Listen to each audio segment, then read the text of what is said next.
आजकल के दौर में आप अपनी इन्वेस्टमेंट को किस तरह सिक्योर कर सकते हैं, चाहे वो रेजिडेंशियल प्रॉपर्टी बाय करके हो या कमर्शियल प्रॉपर्टी बाय करके हो।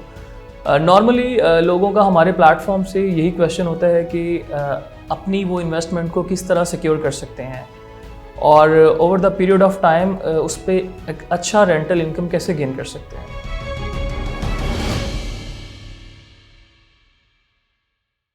अस्सलाम वालेकुम, दिस इज़ वकास टाइटेनियम के प्लेटफॉर्म से।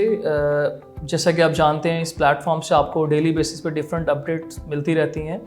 आज मैं आपको थोड़ा सा ब्रीफली बताऊंगा कि आप रेंटल इनकम कैसे गेन कर सकते हैं रेजिडेंशियल प्रोजेक्ट्स पे और कमर्शियल प्रोजेक्ट्स पे। फर्स्ट ऑफ ऑल, अगर मैं आपसे बात करूं रेजिडेंशियल इन्वेस्टमेंट के पॉइंट ऑफ व्यू से, आप अगर कंस्ट्रक्शन करके या प्लॉट बाय करके उस पर रेंटल इनकम किस परसेंटेज पे आप गेन कर सकते हैं। नॉर्मली रेजिडेंशियल प्रोजेक्ट्स पे आप up to 4% rental income gain कर सकते हैं। लाइक अगर मैं आपसे बात करूँ, मेन बहरिया टाउन लाहौर में आप 5 मरले का घर अगर कंस्ट्रक्ट करके आप उस पर रेंटल गेन कर सकते हैं, तो नॉर्मली उस पर जो कंस्ट्रक्शन कॉस्ट है वो प्लॉट कॉस्ट और उस पर जो कंस्ट्रक्शन की कॉस्ट ओवरऑल वो हमें 1,70,00,000 से ऑनवर्ड 1,80,00,000 के बीच में कॉस्ट करेगी। और नॉर्मली हम इस पर जो रेंटल इनकम गेन कर सकते हैं वो 60,000 से 65,000 के रेंटल हमें इस पर मिल सकता है। और अगर मैं 10 मरले घर की बात करूं तो उस पर जो हमारी प्लॉट की कॉस्ट और कंस्ट्रक्शन की कॉस्ट मिला के ओवरऑल तकरीबन 3 करोड़ से ऑनवर्ड 3 करोड़ प्लस में हमें कॉस्ट करेगी। और उस पर जो हम रेंटल इनकम गेन कर सकते हैं वो नॉर्मली 1 लाख से 1,10,000 1,20,000 के बीच में हम उस पर रेंटल गेन कर सकते हैं। इसमें ये हो सकता है या तो हम उसकी को मार्केटिंग करके उसको रेंट आउट कर सकते हैं या हम किसी डीलर के थ्रू उसको रेंट आउट कर सकते हैं।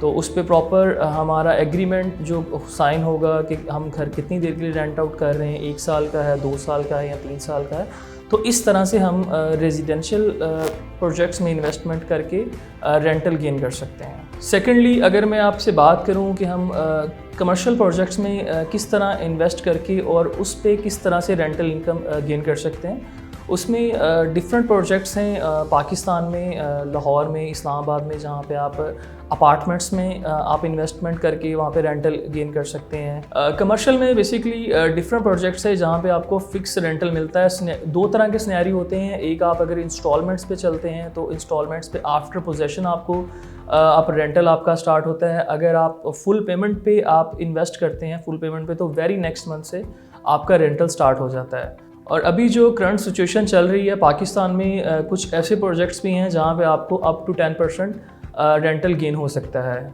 और नॉर्मली अभी जो पाकिस्तान में कुछ प्रोजेक्ट्स ऐसे हैं जहाँ पे आपको अप टू 10% भी रेंट आप गेन कर सकते हैं।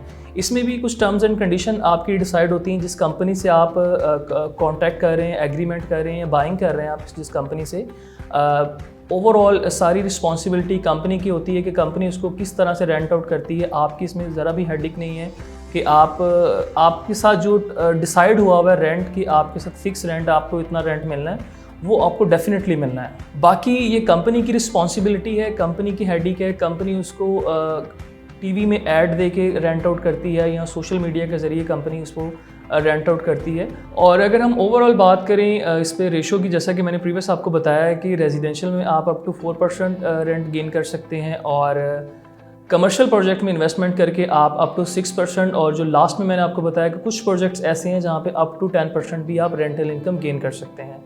बाकी मज़ीद किसी भी किस्म की कमर्शियल या रेजिडेंशियल प्रोजेक्ट्स की इन्वेस्टमेंट के पॉइंट ऑफ व्यू से, या आपको किसी भी किस्म की कोई क्यूरी है या कंसर्न है, तो आप मेरे से कांटेक्ट कर सकते हैं। सेम नंबर मेरा व्हाट्सएप पे भी अवेलेबल है। बहुत शुक्रिया आपके वक्त, अपना ख्याल रखिएगा।